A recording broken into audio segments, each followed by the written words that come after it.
Баршаңызға сәлем. Бүгін сіздермен осындай тауық етін пісіретін боламыз.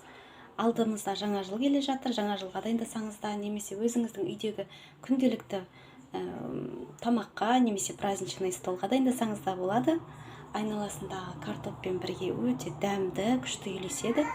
Жасап көріңіздер. Тауықты дайындау үшін бізге керек болады майонез, және мен қолдан жасалған аджика. Қолдан жасаған. Болмаса базардікі де болады. Полуострый керек, қатты острый не пойдет. Сосын мед, және паприка и для окорочков приправа керек. Тауықтың етін жақсылап жуып, тазартып аламыз. Қасық майонез керек, 2 үлкен ас қасық. Соусы сочный болған дұрыс. Осыны салып аламыз. Сосын 2 қасық аджикадан қосамыз. Толтырып ала беріңіздер, 2 қасық аджика. Сосын тұз қосамыз. Тұз бір қасықтай қосамыз. Мед қосамыз. Мед осындай болады. 1 полный чайная ложка болады. Енді окорочкаға арналған приправаны саламыз.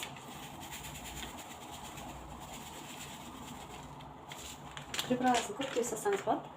И паприка. Паприка қып-қызыл цвет береді. Енді жақсылап араластырып аламыз. Дайындап алдық. Енді тауыққа жағып шығамыз. Қолмен алып, барлық жеріне бірдей етіп жағып шығамыз. Медті не үшін қосамыз? Мед сыртын қытырлақ әрі тәтті етеді.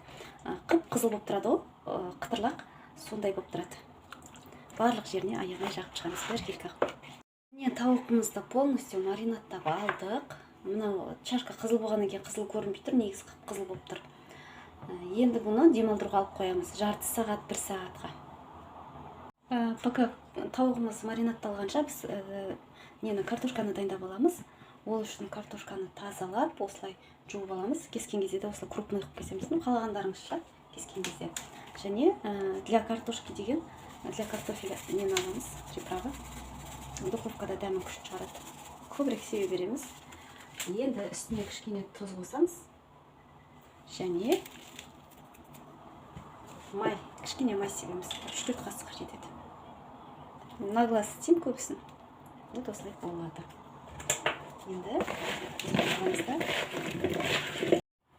Енді табамызды дайындап алдық. Енді оның түбіне кішкене май жағып жібереміз.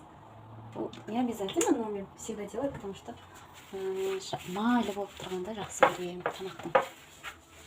Тауықты жайғастырып алдық. Енді оның айналасына картошкаларымызды салып шығамыз. Шұқалап жаямыз.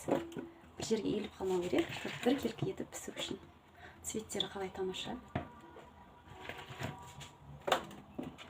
Осылай етіп барлық жерге тесіп шығамыз.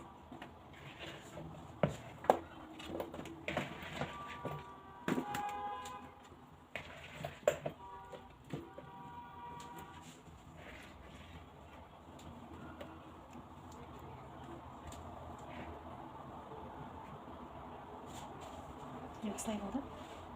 180 градусқа духовканы пока қойып қойдық. Енді салып жібереміз. Міне біздің тауығымыз дайын болды. Сырты қытырлақ, жылтырап тұр, қарасаңыздар. Прям аппетитно. Қонақтарға да өздеріңізде жеуге өте күшті тамақ. Астарыңыз дәмді болсын. Менің каналыма тіркеліңіздер. Келесі видеода жоғалтып алмас үшін лайк басып, қолдағандарыңызға рахмет. Назарларыңызға рахмет. Сау болыңыздар.